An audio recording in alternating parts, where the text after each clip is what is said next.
The Odyssey begins after the end of the 10-year Trojan War. The subject of the Iliad, from which Odysseus, also known by the Latin variant Ulysses, king of Ithaca, has still not returned because he angered Poseidon, the god of the sea.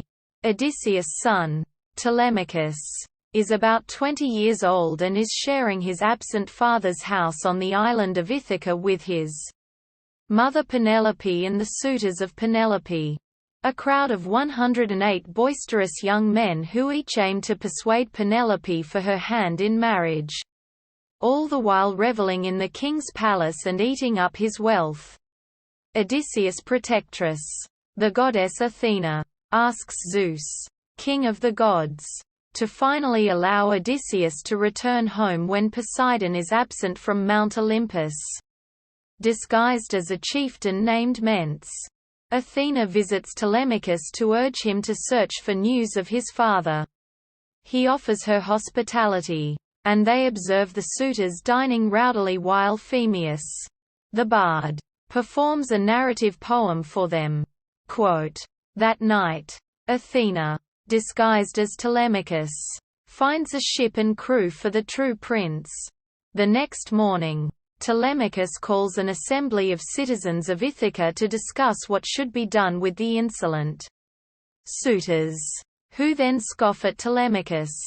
Accompanied by Athena, now disguised as Mentor, the son of Odysseus departs for the Greek mainland to the household of Nestor, most venerable of the Greek warriors at Troy, who resided in Pylos after the war.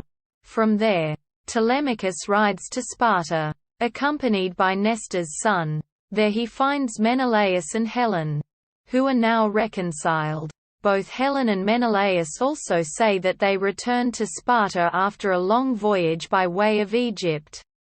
There, on the island of Pharos, Menelaus encounters the old sea god Proteus, who tells him that Odysseus was a captive of the nymph Calypso.